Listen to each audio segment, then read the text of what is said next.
두 사람이 처음 함께 살 때는 그들의 가슴은 불타오르고 정열은 치솟는다. 시간이 흐르고 난 뒤 그들은 여전히 서로 사랑하지만 전과는 다르게 사랑한다. 서로 따뜻하게 의지할 수 있는 사랑으로. 안녕하세요, 혁이입니다. 계절의 여왕답게 5월은 꽃들이 눈길을 끌며 꽃같이 빛나는 연인들이 결혼을 하는 달이고 가정의 달이며 저의 결혼 기념일이 들어있기도 해서 지난 날을 생각하며 결혼 전에 알았으면 좋았을 부부 2년 궁합을 생각해 보았어요. 어떤 배우자는 약속한 혜택을 제공해 주지 못하기도 하고 어떤 배우자는 점점 감당하기 힘든 손실을 계속 끼치기도 하죠. 함께 살지 못하고 헤어지는 부부들은 막대한 손실을 감수해야 합니다.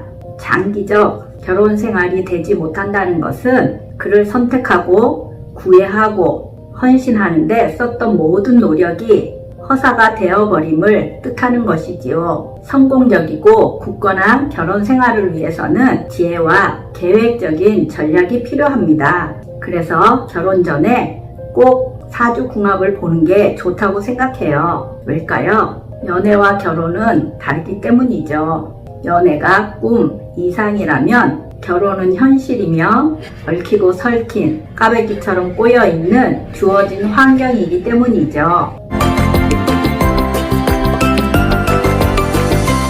먼저 만세력 앱이 없는 분들은 만세력 앱을 다운받아 주세요. 1. 어플 플레이어 스토어에서 만세력을 다운받기. 2. 만세력의 이름, 생년월일, 태어난 시를 입력. 3. 일주를 찾는다. 오른쪽 세 번째입니다.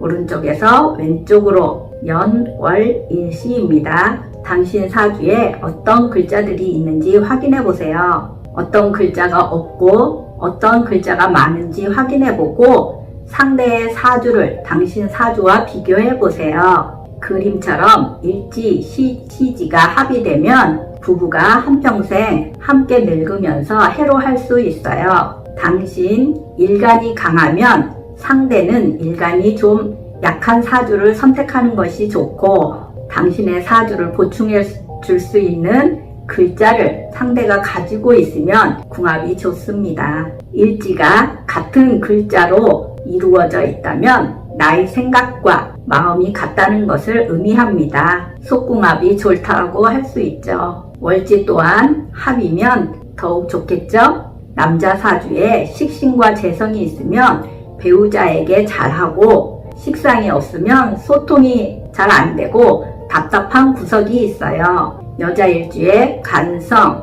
인성이 있으면 배우자에게 사랑받고 식상이 없으면 연애를 잘 못합니다. 양간 일주에 재성이 길신이면 배우자에게 잘하며 음간 일주에 관성이 길신이면 배우자에게 잘하게 됩니다.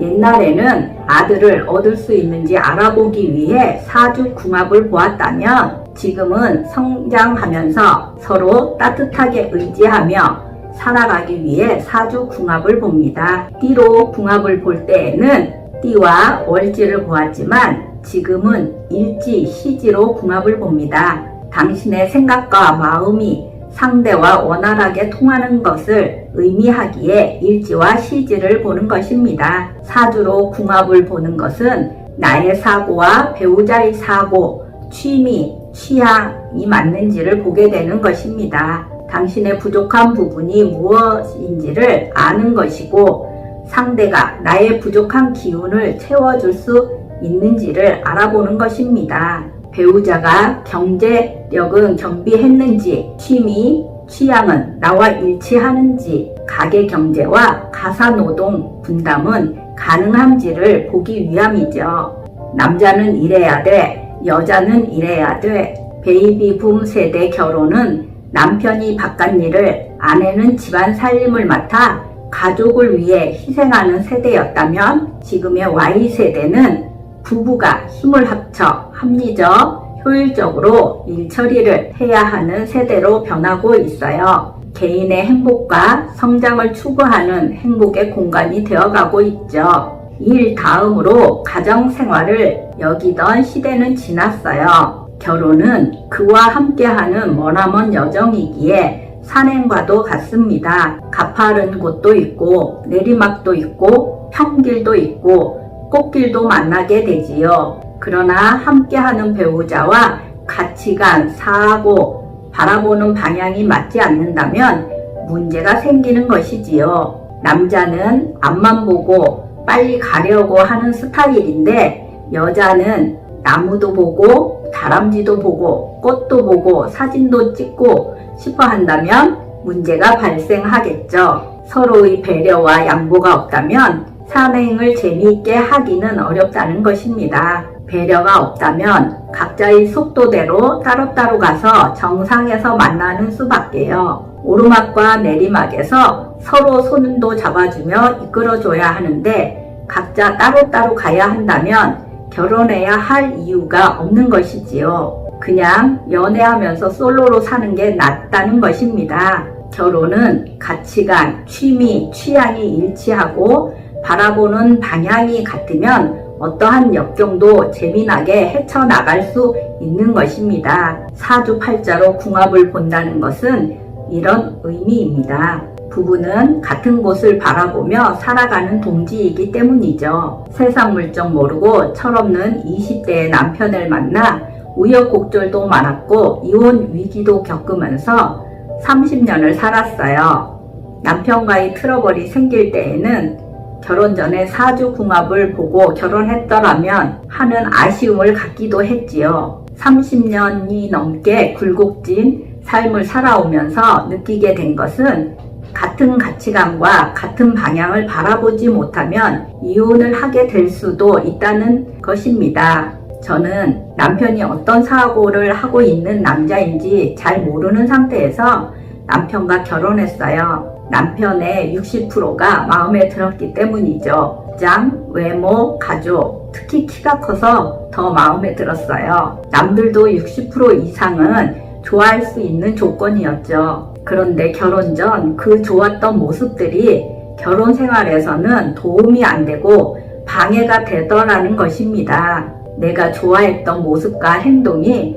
결혼 생활에서는 방해가 되는 이 아이러니는 무엇일까요? 시원시원하고 화통한 모습, 핸섬한 모습, 째째하지 않고 기마이가 좋은 모습, 모임에서 리드하는 모습, 이런 모습들이 부부가 되어 살아갈 때에는 갈등 요소가 되어 다가온다는 것입니다. 결혼해서 위기를 겪고 이혼을 생각해 본 사람들이라면 공감하는 부분일 것입니다. 저는 남편이 저와 같은 곳을 보고 있는 줄 알았는데 서로 다른 곳을 보고 있더라고요. 그때 내 아이들이 없었더라면 이혼을 했을 거예요. 남편과 분쟁이 많아서 살아갈 이유가 없었기 때문이죠. 아이들이 연결고리가 되어 지금껏 살아오게 되었어요. 인생에는 굴곡이 있듯 당신이 최고점일 때 상대는 최저점일 수 있고 당신이 최저점일 때 상대는 최고점일 수 있죠. 또한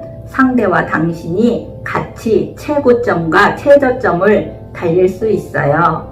이런 사례가 이혼할 확률이 높습니다. 최고점을 달릴 때는 각자의 할 일을 열심히 하기에 잘 모르겠지만 최저점을 달릴 때에는 상대도 최저점이 되기 때문이죠. 경제력이 따라주지 않으면 분쟁이 일어나고 그 상황을 계속 유지하기가 힘들어지는 거죠. 삶을 살아감에 있어 경제력이 아주 중요하잖아요. 이런 삶의 이치를 이해했다면 결혼 전 사주 상담은 꼭 받아보시기 바랍니다. 사주 명리 공부를 하면서 세상 이치와 삶의 의미를 알게 되었어요. 내 사주팔자를 알고 나서는 카르마를 생각하며 전생의 빚을 갚는 마음으로 원망과 미워하는 짓은 이제 하지 않게 되었어요. 모든 것이 내 탓이고 내 팔자라는 것을 알기 때문이죠. 외적인 조건, 경제적 조건, 사회적 조건이 사라져도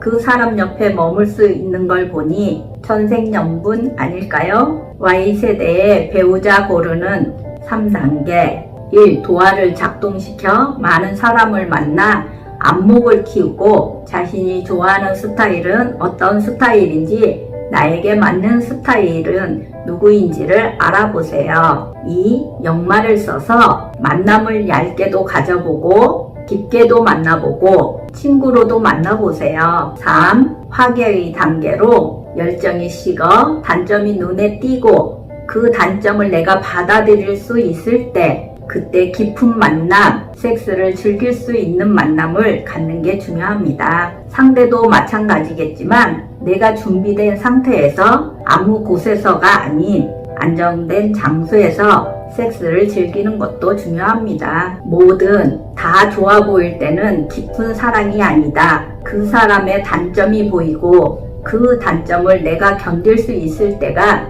진정한 사랑이 시작된다고 배정원 교수님이 말씀하셨어요. 사주팔자로 궁합을 보고 나와 잘 맞는 배우자를 만나 행복하시길 바랍니다. 감사합니다.